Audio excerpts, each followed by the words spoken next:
벨드사살이라 이름한 다니엘이 한동안 놀라며 마음으로 번민하는지라 왕이 그에게 말하여 이르기를 벨드사살아 너는 이 꿈과 그 해석으로 말미암아 번민할 것이 아니니라. 벨드사살이 대답해 이르되 내 주여 그 꿈은 왕을 미워하는 자에게 응하며 그 해석은 왕의 대적에게 응하기를 원하나이다. 왕께서 보신 그 나무가 자라서 견고하여지고 그 높이는 하늘에 닿았으니 땅끝에서도 보이겠고 그 잎사귀는 아름답고 그 열매는 많아서 만민의 먹을 것이 될 만하고 들짐승은 그 아래에 살며 공중에 나는 새는 그 가지에 깃들어나이다. 왕이여 이 나무는 곧 왕이시라.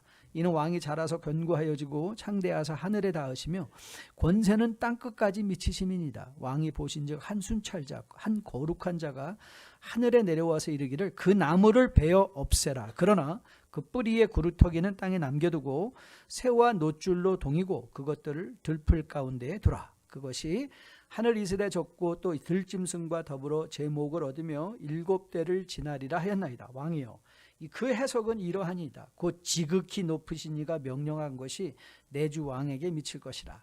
왕이 사람에게 쫓겨나서 들짐승과 함께 살며 소처럼 풀을 먹으며 하늘 이슬에 젖을 것이요 이와 같이 7대를 지날 것이라. 그때에 지극히 높으신 이가 사람의 나라를 다스리시며 자기의 뜻대로 그것을 누구에게든지 주시는 줄을 아시리이다. 또 그들이 그 나무 뿌리에 구루터기를 남겨두라 하였은즉 하나님이 다스리는 줄을 왕이 깨달은 후에야 왕의 나라가 견고하리이다. 그런즉 왕이여 내가 아뢰는 것을 받으시고 공의를 행함으로 죄를 사하고 가난한 자를 긍휼히 여기심으로 죄악을 사하소서. 그리하시면 왕의 평안함이 혹시 장구하리이다 하니라. 이 모든 일이 다 나 느부갓네살 왕에게 임하였느니라. 12달이 지난 후에 내가 바벨론 왕궁 지붕에서 거닐세 나 왕이 말하여 이르되 이 큰 바벨론은 내가 능력과 건세로 건설하여 나의 도성으로 삼고 이것으로 내 위엄의 영광을 나타낸 것이 아니냐 하였더니 이 말이 아직도 내 왕의 입에 있을 때에 하늘에서 소리가 나여 이르되 느부갓네살 왕아 내게 말하노니 나라의 왕위가 내게서 떠났느니라. 내가 사람에게서 쫓겨나서 들짐승과 함께 살면서 소처럼 풀을 먹을 것이요 이와 같이 7대를 지내서 지극히 높으신 이가 사람의 나라를 다스리시며 자기의 뜻대로 그것을 누구에게 주시는 줄을 알기까지 이르리라 하더라. 바로 그때에 이 일이 나 느부갓네살에게 응함으로 내가 사람에게 쫓겨나서 소처럼 풀을 먹으며 몸이 하늘 이슬에 젖고 머리털이 독수리털같이 자랐고 손톱은 새 발톱까지 되었더라. 그 기한이 참에 나 느부갓네살이 하늘을 우러러 보았더니 내 총명이 다시 내게로 돌아온지라. 이에 내가 지극히 높으신 이에게 감사하며 영생하시는 이를 찬양하고 경배하였느니 그 권세는 영원한 권세요 그 나라는 대대에 이르리로다. 왕의 모든 사람들을 없는 것 같이 여기시며 하늘의 군대에게서든지 땅의 사람에게든지 그는 자기 뜻대로 행하시나니 그의 손을 금하든지 혹시 이르기를 내가 무엇을 하느냐고 할 자가 아무도 없도다. 그때에 내 총명이 내게로 돌아왔고 또 내 나라의 영광에 대하여도 내 위엄과 광명이 내게로 돌아왔고 또 나의 모사들과 관원들이 내게 찾아오니 내가 내 나라에서 다시 세움을 받고 또 지극한 위세가 내게 더하였느니라. 그러므로 지금 나 느부갓네살은 하늘의 왕을 찬양하며 칭송하며 경배하노니 그의 일이 다 진실하고 그의 행하심이 의로우심으로 교만하게 행하는 자를 그가 능히 낮추심이라. 아멘. 하나님의 말씀입니다. 오늘 본문은 사실 그 의미의 전개에 있어서는 굉장히 단순하고 금방 상식적으로만 보면 알 수 있는 내용입니다. 느부갓네살의 두 번째 꿈을 다니엘이 해석해 주는 장면과 그리고 그 꿈이 어떻게 성취되는가, 그리고 느부갓네살이 그 꿈이 성취되었던 후에 어떻게 반응했는가, 그 내용을 적고 있는 말씀들이기 때문에 그렇습니다. 자, 37절 말씀인데요. 이 모든 일을 뒤로하고 꿈에 대한 의미가 파악된 후에 자, 이렇게 놀랍게 느부갓네살이 선언하고 고백했습니다. 같이 한번 읽어볼게요. 37절 같이 읽습니다. 시작. 그러므로 지금 나 느부갓네살은 하늘의 왕을 찬양하며 칭송하며 경배하노니 그의 일이 다 진실하고 그의 행동하심이 의로우심으로 교만하게 행하는 자를 그가 능히 낮추심이라. 정말 위대한 하나님께 대한 선언이 이루어지고 있는 장면이죠. 제가 근본에 성경을 완독하면서 마음에 감사하게 깨달았던 것이 하나가 뭐냐면 이 선지서가 왜 필요한가라는 교훈이었어요. 선지서가 왜 필요한가? 왜 우리는 선지서를 일해야 되는가? 여러분, 선지서는요, 이미 일어난 일에 대한 또 선지자의 입장에서 보면 이미 앞으로 일어날 일에 대한 예언과 이미 일어난 일들을 많이 기록하고 있는데요. 아주 구체적으로 기록하고 있는데, 그 이유는 사실 그 일어난 사건의 문제가 아니라 그 사건을 통하여 하나님의 일하시는 방법과 하나님이 어떻게 인간과 관계하시고 우리는 우리의 삶 가운데 지금 내 삶에서 일어나고 있는 일들을 성경의 말씀과 연결시키며 무슨 교훈을 받을까라는 가치로 우리에게 주어졌다는 내용이었습니다. 즉, 성경은요, 우리가 어떤 처세적 차원에서 성공 매뉴얼, 권력을 잡는 매뉴얼 이런 게 아니라는 거예요. 그게 아니라 성경은 마치 돋보기와 같이 성경에 들어갈 때마다 우리의 삶을 조명하게 하고, 조명이라는 말이 영어로는 illumination이에요. 비추어주고 발견된 나의 모습을 가지고 어떻게 합당하게 주님 앞에 쓰며 내가, 우리 가정이 지금 여기서 얼마나 행복하게 살아낼 수 있는가, 그 교훈을 위하여 우리에게 주셨다는 차원이죠. 그렇기에 오늘도 다니엘의 여러분 현실은 이런 위대한 하나님의 선언이 이루어졌는데요. 그래서 느부갓네살이 오케이, 하나님께 항복, you're all free 이러지 않아요. 그들은 계속해서 포로예요. 계속해서 노예인 자도 많을 거고, 그 혹독한 바벨론의 현실 속에서 끼어 살아가는 사람들이 많이 있었을 거예요. 이런 현실은 바뀌지 않지만, 그러나 분명한 건 우리가 오늘도 다니엘 선지서를 통해서 뭘 확인받죠? 하나님이 일하고 계시구나. 일하고 계시구나. 그러면 이제 여러분과 저가 받아야 될 교훈은 뭐냐면, 그럼 우리가 이 하나님과 어떻게 관계할 것이냐? How do we relate to this God?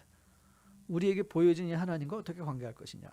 여러분, 17세기에 프랑스의 과학자고 소학자, 그리고 하나님을 너무 잘 믿던 철학자 파스칼이라는 사람이 있었어요. 여러분, 파스칼 하면 뭐 고등학교 때 한 번은 다 읽어보셨겠죠? 팡세. 이 팡세라는 말의 의미는요, 생각이나 회상이나 금원이나 사색집이에요. 그래서 원래 이 책은 파스칼의 팡세가 아니라 전체 그 제목은 종교 및 기타 주제에 대한 파스칼 씨의 팡세다, 파스칼 씨의 생각이다, 이렇게 제목이 붙여져 있는 책입니다. 거기서 유명한 것 여러분 한 번은 다 들어보셨겠죠. 인간은 뭐 하는 갈대다? 생각한다. 그러니까 인간은 생각함으로 인간되는 것이다 라고 말하면서 그 부분에서 파스칼이 이렇게 얘기를 했습니다. 한번 들어보실래요? 나무는 자신의 비참함을 알지 못한다. 자신이 비참하다는 것을 아는 것은 비참한 일이지만 인간이 비참하다는 사실을 아는 것은 위대하다 그랬어요. 다시 한번 들어보세요. 비참이란 말이 너무 자주 나왔는데, 자, 찬찬히 읽어드릴게요. 나무는 자신의 비참함을 알지 못한다. 자신이 비참하다는 것을 아는 것은 비참한 일이지만 인간이 비참하다는 사실을 아는 것은 위대하다 그랬어요. 그러니까 내가 비참하다, 나는 비참한 존재인 걸 아는 것 자체는 굉장히 위대하다는 거예요. 근데 사실 그러고 보면 성경의 모든 말씀들이나 인물들, 역사적 사건을 통해서 성경이 말하고 싶은 거는요, 인간이 얼마나 비참한 존재인가를 보여주고 있는 거예요. How tragic humans are. 얼마나 인간이 비참한 존재인가. 그래서 오늘 저도 여러분과 오늘 함께 본문을 열어가면서 이미 내용상의 전개는 분명하게 그 의미를 상식적으로 우리에게 전해주고 있기 때문에 저는 여러분과 오늘 본문에 등장한 사람들을 만나보고 싶어요. 정말 본문에서 나온 사람들은 어떤 모습으로 비참함을 우리에게 보여주고 있고, 그래서 그 모습들이 우리에게 어떤 교훈이 돼서 나는 여러분 인간이 비참함을 깨달을 때야 비로소 십자가가 보이기 시작하는 거예요. 인간이 자기의 가능성을 내려놓을 때야 비로소 밖에 있는 가능성을 볼 수 있기 때문에 그렇거든요. 그래서 인간이 비참한 걸 깨달으면 깨달을수록, 그래서 그것이 더 비참하게 하는 것이 아니라 파스칼의 의도는 인간의 비참함을 깨달을 때 비로소 우리는 십자가를 잡을 수 있게 된다. 그래서 그런 의미거든요. 그래서 오늘 저는 여러분과 함께 이 작업을 하면서 본문에서 등장한 사람들이 어떻게 나의 모습을 투영하고 그것은 나에게 무엇을 요구하고 요청하고 있는가, 이런 실제적인 교훈을 함께 생각하는 시간이 되기를 소원합니다. 자, 오늘 그 작업을 본문 19절 전반부부터 시작하려고 해요. 19절 전반부를 보면 이런 말씀이 나옵니다. 벨드사살이라 이름한 다니엘이 한동안 놀라며 마음으로 번민했다. 그래서 이 장면은 여러분이 금방 생각하죠. 이제 다니엘이 꿈의 해석을 말하려고 했는데 그가 번민하고 있다. 그래서 번민했다라는 단어를 영어 단어로 보면, 영어 성경 구절로 보면 Then Daniel, whose name was Belshazzar, was dismayed for a while. 그러니까 이 dismayed했다. 그래서 이걸 사전을 찾아봤더니 이런 의미가 기록되어 있더라고요. 기대하지 않았던 일로 대경실색하며 마음에 든 고민이다, 괴로움이다, 비통이다, 비탄한 마음. 근데 여러분 이제 생각해 보셔야 돼요. 왜 다니엘이 두려워했을까? 비통해했을까? I'm done. 이제 끝났네. 이걸로 내 인생은 끝나는 거구나. 왜 그랬죠? 당대의 권력자에 대하여 심판의 말을 해야 되기 때문에 그래요. 그가 듣고 싶어하는 말을 해야 하는 것이 아니라 그가 듣고 싶지 않은 말을 해야만 했기 때문에 그랬죠. 지금 다니엘은 사실 그 마음에 두려워하고 있는 거예요. 두려워하고 있는 것. 하지만 그렇다고 다니엘이 믿음이 없다는 것은 아니에요. 오늘도 보니까 그가 한동안 번민했다 그렇게 말해요. 저는 믿기로 번민하는 다니엘을 보고 느부갓네살이 오히려 격려하잖아요. 야, 너 걱정 말고 말해. 그랬어요. 걱정 말고 말해. 그렇지만 저는 그런 이 느부갓네살의 권면이 아니었다 할지라도 저는 다니엘이 실제 그 꿈의 참다운 의미를 느부갓네살에 말했을 것으로 믿습니다. 오늘 제가 여러분과 주목하여 보기 원하는 건 다니엘 안에 있던 두려움이었어요. 두려움, 비통하는 마음, 비난하는 마음. 이걸 우리는 우리에게 가르쳐주고 있나요? 그렇습니다. 인간은 생각하는 갈대일 뿐만 아니라 인간은요 두려워하는 존재예요. 인간은 두려워하는 존재인 거예요. 두려워하는 존재. 그렇게 여러분 믿음이 있다는 건요, 믿음이 있다는 건 두려움이 없다는 게 아니에요. Faith never meant the absence of faith, absence of fear. 두려움의 부재 상태가 믿음이 아니라 믿음은 despite of fear. 두려움에도 불구하고 앞으로 나가는 정신이에요. 그게 믿음이에요. 그 믿음이 하는 일이 뭐냐면, 믿음은 우리로 하여금 아무런 이래도 좋고 저래도 좋고 흥흥 맨날 기쁨의 노래가 나는 게 아니라 믿음이 있어도 항상 두려워할 수 있어요. 왠지 아세요? 우리가 살고 있는 세상 때문에 그래요. 자, 에베소서에 바울이 편지를 쓴 거 기억하시죠? 에베소서 6장 말씀을 보면 바울이 이런 말을 이렇게 하며 우리가 처해 있는 성도의 현실을 교훈하고 있는 장면의 말씀입니다. 자, 6장 13절로 17절 말씀인데요. 이건 중요한 말씀이라 같이 한번 읽어보겠습니다. 같이 읽습니다. 시작. 그러므로 하나님의 전신 갑주를 취하라. 이는 악한 날에 너희가 능히 대적하고 모든 일을 행한 후에 서기 위함이라.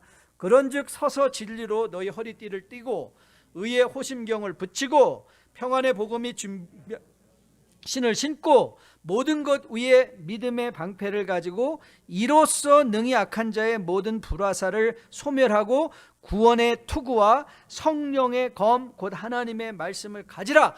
이 부분에서 여러분이 꼭 기억할 한마디 말이 이 악한 날이에요. 우리가 살아가는 이 시대는 악한 날을 살아가고 있는 거예요. 악한 날. 여러분, 과학이 발전하기 때문에 세상이 더 좋아지지 않습니다. I guarantee. 과학이 우리를 더 나은 삶으로 인도하지 않을 거예요. 여러분 지금 보세요. 우리가 보고 있지 않습니까? 미국의 증오범죄가 날로 증가하고 인간의 탐욕으로 훼손된 자연으로 말미암아 우리가 당하고 있는 자연 재난들을 보세요. 여러분 이 세상이 더 좋아질 거라고 생각하세요? 앞으로 더 이 세상이 살만한 곳으로 변할 거라고 생각하십니까? 아닙니다. 지구는 더 몸살을 앓을 것이고요. 그리고 이 현상은 더 나빠질 것입니다. 여러분 이런 세상을 살아가면서 이 악한 날을 살아가면서 두려움 없이 살아간다는 건 믿음이 좋은 게 아니라 약간 맛이 간 거예요. 미치지 않고는 그렇게 못하는 거예요. 그러나 성경은 우리에게 한 번도 두려움이 있는 상태를 지적하여 탓하지 않아요. 왜냐하면 믿음이란 다시 말씀드리지만 두려움의 부재 상태가 아니라 두려움에도 불구하고 전진하는 것이기 때문에 그래요. 저는 여러분과 저가 혹이라도 여러분 안에 두려움이 있어서 자기를 자책하고 계신 분이 계시다면 그것이 하나님이 여러분의 믿음을 승화시키기 위한 하나님의 선물인 것을 마음에 기억하시는 여러분과 저 될 수 있기를 주님의 이름으로 축복드립니다. 여러분, 그래서 잠언 기자가 그 잠언을 열어가면서 이렇게 말합니다. 여호와를 경외하는 것이 지식의 근본이거늘 미련한 자는 지혜와 훈계를 멸시한다. 여러분, 이 경외한다는 건 우리가 보면 어떻게 거룩한 단어로 들리잖아요. 하지만 영어 성경은 히브리 말의 그 문맥에 따라서 이렇게 번역을 했어요. The fear of the Lord is the beginning of knowledge. 단순하죠. 예수님을 경외하는 마음, 여러분 두려워하는 마음이 나쁜 게 아니에요. 하나님을 두려워하는 마음은 우리는 하나님을 더욱더 의지하고 하나님을 바라보게 만들죠. 세상을 두려워하는 마음은 똑같아요. 세상을 두려워하는 마음은 세상의 두려움으로 우리를 주저앉게 하거나 세상이 두렵기 때문에 하나님을 바라보게 하는 긍정적인 효과가 있다는 거예요. 그렇기에 믿음과 두려움은 상반된 게 아니에요. 믿음이 두려워하기 때문에 그렇게 여러분의 주변에 항상 두려워하는 분들을 보면 여러분 너무 탓하지 마세요. 믿음이 없기 때문에 그러는 것이 아니라, 저는 이 말씀 보면서 많이 회개했어요. 제가 젊어서, 이제는 나이가 좀 들었기 때문에 젊어서 제가 얼마나 많은 시간을 스스로를 자책하며, 여러분 목회자가 된다는 건 모든 것을 다 잘해야 되고, 여러분들은 목회자에게 완벽을 언제든지 요구하잖아요. 성도들은 우리 목사님은 완벽했으면 좋겠어, 그렇죠? 공부도 잘하고 또 설교도 잘하고 행정도 잘하고 인간관계도 너무 좋고 공부를 안 해도 설교가 쭉쭉 나오고 말만 하면 눈물이 나오고 얼마나 좋겠어요. 그런데 그게 안 되니까 어떻게 하죠? 저는 젊어서 너무나 척했던 것 같아요. 그런 척. 그러다 보니까 오히려 내 안에 있는 두려움을 솔직히 함께 나누면 서로 힘이 될 수 있는데, 혹이라도 목사가 두려워한다고? 그럼 믿음 있는 거야? 없는 거야? 이런 정죄하는 말이 두려워서 그걸 나누지 못할 때가 많이 있어요. 그것이 저에게 더 큰 손해였다는 걸 깨닫게 됐죠. 저는 여러분도 마찬가지입니다. 여러분, 인간은요 생각하는 존재이며 두려워하는 존재입니다. 두려움을 깨달을 때야 비로소 우리는 진정한 하나님을 만날 수 있습니다. 저는 여러분이 이 두려움 자체를 두려워하지 아니하고 오히려 그 두려움을 믿음의 승화의 기회로 삼아서 두려움에도 불구하고 십자가 표대를 향하여 전진해 나갈 수 있는 여러분과 저 우리 모두 되기를 주님의 이름으로 축복드립니다. 오늘 다니엘이 그런 차원에서 얼마나 격려가 되죠. 천하의 다니엘도 그가 하고자 하는 일이 너무 중차지대할 때 마음에 두려운 마음을 가졌다는 것, 저는 여러분이 다니엘을 보면서 혹이라도 여러분들이 이 세상에서 지금도 조마조마한 마음으로 저 문을 어떻게 나가서 내가 어떻게 내 비즈니스의 문을 열고 어떻게 내 사업장에 들어가고 그 인간들을 또 어떻게 만날까, 그런 두려움이 있으시다면 그럼에도 불구하고 두려움 때문에 하나님을 더 찾으시고 십자가를 향하여 나가는 여러분과 저 되기를 주님의 이름으로 축복드립니다. 두 번째, 인간은 두려워하는 존재뿐만 아니라 굉장히 슬픈 사실인데요, 인간은 또 망각하는 존재입니다. 이 망각이라는 건 양날의 검과 같아요. 오늘 여러분이 보고 있는 이 아름다운 꽃은요, 2년 전이죠. 2년 전에 너무나 재능 있는 친구고 뉴라이프를 사랑했고, 그리고 저는 고등학교 때부터 같이 알고, 제가 고등학교 때 유트 패스터였었는데 좋은 직장을 갖고 정말 유능한 친구였는데 갑자기 혼자 자다가 죽어버렸어요. 피터 차 형제인데요, 웨스트포인트 출신의 하버드 출신의, 하나님이 그 하시는 일을 잘 모르겠어요. 그 부모님들이 그 아들을 너무 잊지 못하시는 거예요. 어떻게 잊겠어요, 그렇죠? 그래서 이제 그 친구의 생일이 이번 주간에 있는데, 그래서 이렇게 꽃으로, 우리 뉴라이프에서 마지막을 그 친구 많이 챙겨줬거든요. 꽃으로 강단을 장식해주고, 오늘 점심에 이제 영어부 점심 후에는 영어부 친구들을 잘 대접하고 싶다고 이제 점심을 대접할 거예요. 근데 여러분은 오시면 안 돼요. 70명분만 오다 했으니까 여러분 오시면 안 돼요. 여러분, 이럴 때는 망각하는 게, 잊을 수 있다는 게 축복이라는 생각이 들어요, 그렇죠? 엄마가 얼마나, 아빠가 너무나 하나밖에 없는 아이였는데 잊지 못하는 거, 잊는다는 건 어떤 면에서, 그런 면에서는 축복일 수도 있어요. 그런데 여러분, 잊는다는 게 왜 비극이 되죠? 잊지 말아야 될 걸 잊으니까 비극이 되는 거예요. 인간은 근데 망각하는 존재예요. 오늘 본문 29절 30절 말씀인데요. 12달 지난 후에 내가 바벨론 왕궁 지붕에서 거닐세 나 왕이 말하여 이르되 이 큰 바벨론은 내가 능력과 권세로 건멸하여 나의 도성으로 삼고 이곳으로 내 위엄의 영광을 나타낸 것이 아니냐 하였더니 그랬어요. 여러분, 느부갓네살이 꿈을 꿨을 때 그가 두려워하고 번민했다고 보았죠. 왜요? 왜 그랬을까요? 그리고 꿈의 의미를 알고 있었어요. 그게 꿈이를 대충 이거 나한테 좋은 것 같지 않은데? 이거 뭔가 나 심판당하는 느낌인데? 그래서 다니엘을 불러다가 그 느낌을 확증하고 싶었죠. 그래서 그는 분명히 경고받았어요.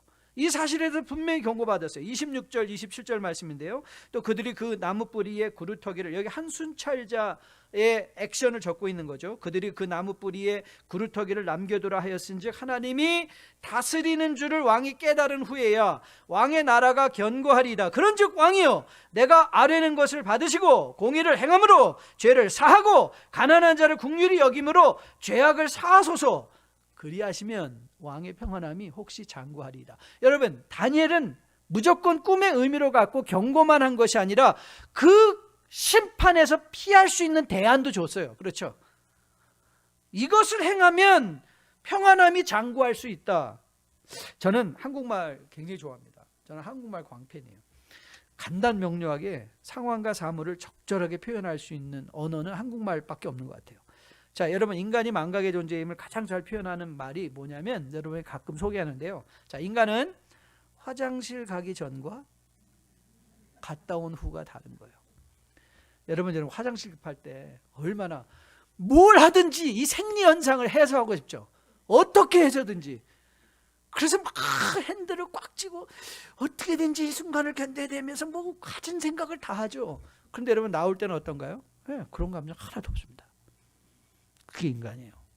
인간이 이렇게 잊어요. 여러분, 느부갓네살은 12달이 지나서 애석하게도 이런 하나님의 경고를 망각하고 하나님께서 경고하신 대로 그대로 행동하죠. 28절이죠. 이 모든 일이 다 느부갓네살 왕에게 임하였느니라. 사랑하는 뉴라이프 성도 여러분, 여러분이 왜 성경 읽어야 되는 줄 아십니까? 여러분이 왜 기도해야 되는 줄 아십니까? 여러분이 왜 예배에, 한 주에 공예배에 적어도 한두 번 이상은 참여해야 되는 줄 아십니까? 예배를 통하여, 말씀을 통하여 우리가 보지 않고 듣지 않으면 우리는 망각하는 존재이기 때문에 그래요. 그래서 이 땅에 있는 동안 하나님은 여러분으로 말씀을 읽게 하시고 기도하게 하시고 예배라는 장소를 배설해서 하나님을 상기시켜 드리고 싶은 거예요. 그게 신앙생활인 거예요. 여러분, 출애굽기 20장 10계명 중에 4계명을 주시는 장면을 이렇게 적고 있습니다. 안식일을 기억하여 거룩하게 지키라. 여러분, 우리는 안식일을 너무 오해를 많이 하고 있는 것 같아요. 우리는 안식일을 일을 하지 않는 것이라고 생각을 해요. 그래서 resting from work. 그런데 그거는요 반쪽짜리예요. 안식일의 진정한 의미는 하나님을 기억하는 거예요. 그러니까 안식일에 아무 일도 하는 것이 아니라 하나님을 기억할 수 있는 일을 하셔야 되는 거예요. 하나님을 기억하게 하는 일들을 하는 거예요. 예배를 드리고 여러분 남을 섬길 때도 그게 안식이 될 수 있어요. 일을 안 하기 때문에 안식이 되는 것이 아니라 일을 할 때 안식이 돼요. 왜요? 하나님이 기억되어질 때야 비로소 우리는 진정한 삶의 안식을 누릴 수 있기 때문에 그래요. 하나님을 기억하지 못하면 안식이 없어요. 아무리 쉬어도 아무리 일을 해도 여러분 인생에 100가지 생각이 돌아가면서 더 두려워지고 더 힘들어지고 더 절망하고 더 미움과 분노가 마음속에서 일어나죠. 그러나 하나님 기억하는 일을 하면 어떻게 되죠? 마음에 평강이 오고 감사하고 하나님을 의지할 수 있는 그 의지함으로 우리의 마음에 온전한 자유를 누릴 수 있게 되는 것이죠. 자, 신명기 5장 15절 말씀이에요. 신명기 5장 15절 너는 기억하라. 내가 애굽 땅에서 종이 되었더니 내 하나님 여호와가 강한 손과 편팔로 거기서 너를 인도하여 내었나니 그러므로 내 하나님 여호와가 내게 명령하여 안식일을 지키라 하느니라. 자, 이 안식일을 제정하는 장면을 설명해 주는 거예요. 그래서 뭐라고 말씀하시죠? 네, 하나님을 기억하는 날이 안식일이라는 거예요. 일 안 하는 날이 안식이 아니라 안식한다는 건 하나님을 기억하는 것이라는 거예요. 여러분에게 믿음을 구체적인 언어로 해석해 드리는 것, 통역해 드리는 것 기억하십니까? 믿음은 보는 것입니다. 믿음은 기대하는 것입니다. 또 한 가지 거기다 애드해 드릴게요. 믿음은요, 기억하는 거예요. 믿음이 있다는 건 하나님이 기억되는 거예요. 여러분 그거 아세요? 하나님도 우리를 기억하심으로 우리와 함께 관계를 이루어 가신다는 사실을 말입니다. 여러분 레위기를 보면 레위기 26장 42절 45절 말씀인데요, 같이 한번 읽어볼게요. 기억이라는 단어가 얼마나 많이 등장하는가를 보시면서 오늘 여기서 내가 하는 거는 하나님이 하시는 말씀이에요. 하나님이 스스로를 가리켜 하는 말씀입니다. 같이 한번 읽습니다. 시작. 내가 야곱과 맺은 내 언약과 이삭과 맺은 내 언약을 기억하며 아브라함과 맺은 내 언약을 기억하고 그 땅을 기억하리라. 45절입니다. 내가 그들의 하나님이 되기 위하여 민족들이 보는 앞에서 애굽 땅으로부터 그들을 인도하여 낸 그들의 조상과의 언약을 그들을 위하여 기억하리니. 그러니까 여러분 하나님도 우리를 기억하고 계신 하나님이세요. 우리를 기억하고 계신 하나님이라면 그 하나님의 자녀는 마땅히 뭐가 돼야 될까요? 하나님을 기억해야죠. 하나님을 기억해야죠. 여러분은 하나님을 기억하고 계십니까? 여러분 그렇기에 믿음이 좋다라는 것은 무슨 충동적 욱하는 마음으로 뭘 하고 뭘 내고 어딜 가고 하는 게 아니에요. 믿음이 좋다는 건 매일매일 삶의 현장에서 하나님을 기억하는 거예요. 하나님을 잊지 않는 거예요. 하나님의 약속을 기억하는 거예요. 하나님의 경고를 기억하는 거예요. 그래서 믿음 생활을 한다는 건 하나님의 약속과 경고를 기억하기 위해서 몸부림치는 거예요. 그래서 우리는 말씀을 읽는 거예요. 그래서 우리는 예배에 참여해서 하나님의 음성을 들으려고 마음을 열고 참여하는 거예요. 그래서 우리는 기도하는 거예요. 그래서 우리는 찬송하는 거예요. 하나님을 기억하기 위해서. 신명기 8장 2절입니다. 신명기 8장 2절. 내 하나님 여호와께서 이 40년 동안에 내게 광야의 길을 걷게 하신 걸 뭐하라? 기억하라. 여러분 여기서 광야를 기억하라는 말이 아니죠. 그 광야를 보며 무엇을 기억하라? 하나님을 기억하라. 우리 인생을 되돌아보며 맞아요. 힘들고 어려운 그 고난의 길들이 있었을 거예요. 그러나 지금 우리가 여기 앉아 있잖아요. 그러면서 우리는 받은 복을 계수하며 하나님이 나와 함께 하셨구나. 그럼 오늘도 절망과 힘듦과 어려움 속에서 우리는 뭘 생각하면 되죠? 하나님이 나와 함께 하시겠구나 를 기억하면 되는 거예요. 그걸 상기하면 되는 거예요. 여러분 몸에 가장 스마트한 민감한 기관은 놀랍게도 여러분들이 뇌인가? 그렇게 생각하는데 뇌가 아닙니다. 뇌는요 스스로 통증도 느끼지 못하는 그저 이런 어떤 지방 살덩어리에 불과한데요, 여러분의 몸에서 가장 스마트하고 가장 민감한 건 근육입니다. 그래서 근육은요 그래서 여러분들이 뭔가를 운동을 잘하고 싶다 그러면 여러분들이 계속해서 같은 동작을 반복하는 이유가 어디죠? 근육으로 기억하게 하기 위해서. 그래서 머슬 메모리. 그래서 머슬 메모리가 나면 여러분 탁구를 쳐보신 분들은 알겠지만요, 탁구는 눈이 근육이 반응하는 것보다 늦습니다. 눈 따라 공을 치려고 그러면요 탁구 프로 못합니다. 그래서 저는 탁구 못 칩니다. 눈으로 치기 때문에. 탁구는 몸으로 치는 겁니다. 공이 오면 이미 몸이 적당하게 운동하신 분들은 아실 거예요. 훈련이 돼 있으면 이미 그 자리에 가 있죠. 왜냐하면 근육이 기억하고 있으니까 그 자리에 가 있습니다. 근데 여러분 근육이 이렇게 민감한 만큼 여러분에게 자주 말씀드린 것처럼 저는 병원 신방을 많이 하니까 여러분 이 근육이라는 게 이렇게 민감하기 때문에 기억을 제일 빨리 잊어버리는 게 또 근육인 거 아십니까? 그래서 여러분 병원에 일주일만 입원하고 걷지 않고 침대에 누워 있으면요 의사들 간호사들이 그런 표현을 쓰더라고요. 근육이 다 빠져버렸어요. 근육이 빠져버렸다는 건 근육이 다 잊어버린 거예요. 그래서 병원에 있다 다시 일어나면 걷는 것부터 때로는 숨 쉬는 것, 말하는 것 다 다시 배워야 돼요. 그냥 근육 기억이 다 사라져버리기 때문에. 여러분 몸도 이럴진데 영적 근육 다르지 않습니다. 저는 제일 무서운 분들이요 영적 잠수 타는 거예요. 그래서 갑자기 없어졌어요. 힘들고 어려워서 잠시 쉰대요. 교회도 쉰대요. 말씀 읽는 거 쉰대요. 기도도 안 해요. 찬양도 안 들어요. 그러면 여러분 영적 근육 한번 빠지면요, 이거 다시 회복하는 거 엄청 힘듭니다. 저는 코로나 바이러스 때로 제일 두려워하는 게 이거예요. 영적 근육이 빠져버린 성도들이 너무 늘어나서 이제는 스스로 홀로 신앙생활을 한다는 것이 무엇인지조차도 잊어버리고 살아갈 수 있는 그런 두려움이 우리 앞에 있어요. 여러분, 힘들고 어려울 때 이 안식은 일을 안 하는 게 아니라, 여러분 쉬려고 교회를 안 나오는 게 아니라 교회를 더 나오셔야 돼요. 더 찬송을 들으셔야 돼요. 더 기도를 해야 돼요. 그래야 하나님을 기억할 수 있어요. 그리고 여러분이 하나님을 기억해야 여러분의 삶에 힘들고 어려운 그 현상을 지나갈 수 있는 거예요. 그런데 여러분, 아유 목사님 저는 뭐 앉았다 일어나면 잊어버려요. 예, 그렇죠. 그럴 수밖에 없어요. 그러나 좋은 소식 하나 알려드릴게요. 하나님이 우리에게 회복 주실 하나님의 나라는요, 기억이 필요 없는 나라예요. 자, 계시록 21장 1절부터 5절인데요. 같이 한번 읽어보겠습니다. 우리의 미래니까 같이 한번 읽어볼게요. 시작.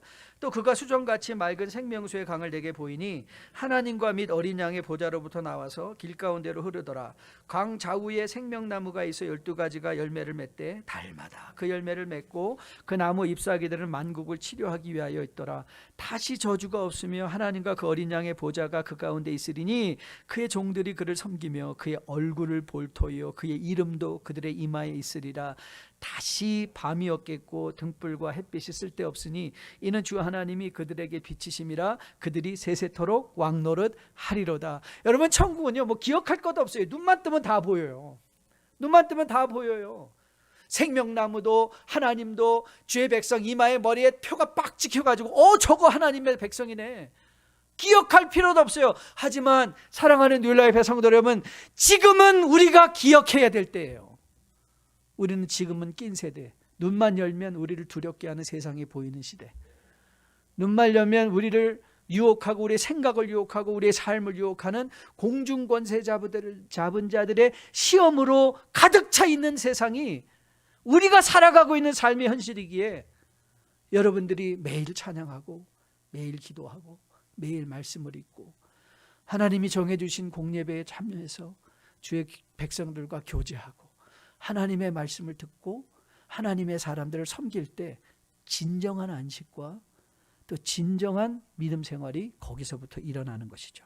저는 여러분이 이런 믿음 생활을, 신앙 생활을 잘 기억하며 이 세상에 쓸데없는 두려움으로 내 인생을 허비하지 않기 위하여 하나님을 기억하는 여러분과 저 되기를 주님의 이름으로 축복드립니다.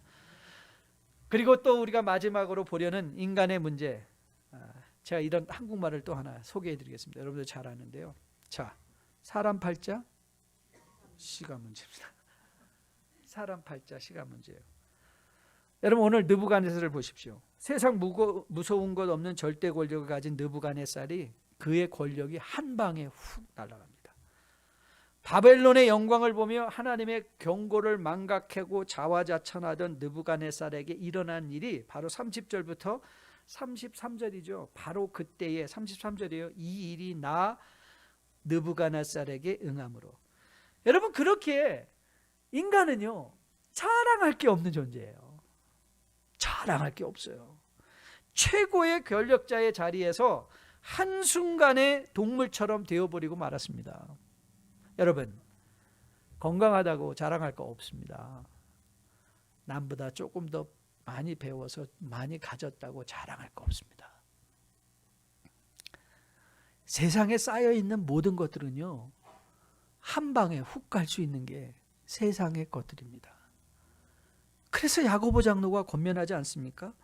야고보서 1장 9절로 11절. 낮은 형제는 자기의 높음을 자랑하고 부한 자는 자기의 낮아짐을 자랑할지니 이는 그가 풀의 꽃과 같이 지나감이라. 해가 돋고 뜨거운 바람이 불어 풀을 말리면 꽃이 떨어져 그 모양의 아름다움이 없어지나니 부한 자도 그 행하는 일에 이와 같이 쇠잔하리라.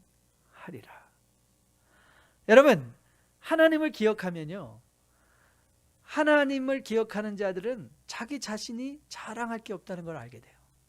그래서 겸손할 수 있습니다. 하나님을 기억하는 자들이 모여 있으면요 자기 인상에 비참함을 알기 때문에 비참한 다른 형제를 보고 지적하고 판단하지 않습니다. 그래서 하나님을 기억하는 백성들이 모인 곳에는요, 기쁨이 있고 화합이 있고 평강이 있어요. 자랑이나 교만은 없습니다. 왜냐하면 내가 아무리 가진 것이라도 한 방에 훅 갈 수 있다는 것을 알고 있기 때문에 그래서. 여러분 마찬가지로 혹 여러분 가운데 힘들고 어려운 상황에 있기 때문에 자기를 비하하거나 비탄해하는 분이 계시다면 여러분 기억하십시오. 우리는 항상 그런 나쁜 날을 살 것 아닙니다. 그 나쁜 날이라 할지라도 하나님과 합력하여 선을 이루고 계시는 하나님이세요. 혹 여러분 가운데 성공하고 계십니까? 거기 너무 안주하지 마십시오. 그 성공도 하나님이 주신 메시지인 것을 기억하고 그 성공 자랑하지 말고 그 성공으로 무엇을 해야 하는가를 생각하시고 그것으로 여러분의 소명이 되게 하십시오. 인간은 자랑할 게 없는 존재입니다. 여러분 출애굽한 이스라엘 백성에게 그들의 옷단 귀에 술을 만들어 달라고 명령하셨습니다. 술이 뭐냐면 이게 우리가 마시는 와인, 술 이런 술이 아니라 이 술이 히브리어로는 치칫이라고 하는데요. 영어는 그냥 간단하죠. 테슬입니다. 테슬.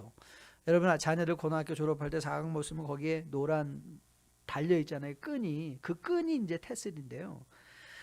민수기 15장 39절 말씀에서 이렇게 이스라엘 백성들에게 교훈하고 권면했습니다. 이 술은 테슬은 너희가 보고 여호와의 모든 계명을 기억하여 준행하고 너희를 방종하게 하는 자신의 마음과 눈의 욕심을 따라 음행하지 않게 하기 위함이라. 근데 여러분 그거 아십니까? 여러분과 저에게는 이제는 술이 필요 없어요. 술 달 필요가 없어요. 술이 아니라 여러분은 하나님의 말씀에 가면 돼요. 우리가 달아야 될 타슬은 끈이나 띠가 아니라 매일 하나님의 말씀을 보고 매주 하나님께 예배를 드리는 것, 그리고 기도하는 것, 찬양하는 것, 두려움의 순간에 더욱더 십자가를 바라볼 수 있도록 하나님이 뚜렷한 하나님의 임재로 우리의 마음속에 각인되어지는 것. 그게 여러분과 저가 달고 다녀야 될 술입니다. 타슬입니다. 그리고 저는 여러분이 이 술을 달고 하나님과 동행하는 주의 백성이 될 수 있게 되기를 주님의 이름으로 축복드립니다. 그렇습니다. 여러분 우리 인간은 두려움으로 꽉 차 살아갈 수밖에 없는 존재입니다. 그게 낀 세대의 현실이겠죠. 그래서 하나님은 우리로 하여금 당신이 우리를 기억하는 것처럼 우리가 하나님을 기억할 수 있도록 많은 은혜의 방편들을 주시는 거예요. 하나님의 말씀도 주시고 교회 공동체도 주시고 찬양도 주시고 기도할 수 있는 마음도 주시고, 저는 여러분과 저가 이 하나님의 부름의 초대에 늘 응답함으로 말미암아 여러분의 인생 가운데서는 하나님만 찬양되어지고 하나님만 자랑되어지고, 그리고 비록 두렵지만 담대하게 세상을 향하여 맞서 싸울 수 있는, 주님 다시 오시는 날까지 주님과 동행할 수 있는 우리 뉴라이프 복된 백성으로 세워줄 수 있게 되기를 주님의 이름으로 축복드립니다. 자, 우리 마지막 찬양 일어나서 하려고 하는데요. 저는 이 찬양이 여러분에게 꼭 기도가 됐으면 참 좋겠어요. 이 세상을 살아가는 동안에 나의 흠을 이주할 수 없으니 기도하고 낙심하지 말 것은 주께서 참 소망이 되십니다. 여러분 우리가 이 땅에서 추구할 것, 여러분 우리 생각하죠. 우리가 돈 조금만 더 벌 수 있으면, 조금만 더 건강하면 나 정말 행복할 것 같아, 두려움이 없을 것 같아. 아니에요 여러분. 조금만 더 벌면 아니라 여러분이 하나님을 좀 더 분명히 기억하게 되면, 그럼 여러분 안식할 수 있어요. 그래서 저는 여러분들의 꿈과 소원의 목표가 세상의 것 좀 더 갖기 위해서 거기에 포커스하고 집중하는 것이 아니라 하나님을 조금 더 분명하게 기억할 수 있게 되면 세상에서 가져야 될 것이 뭔지도 알고 버려야 될 것이 뭔지도, 포기할 것이 무엇인지를 밝게 알게 되거든요. 그런 축복을 여러분이 꼭 누리셨으면 참 좋겠습니다. 같이 찬양해 볼까요?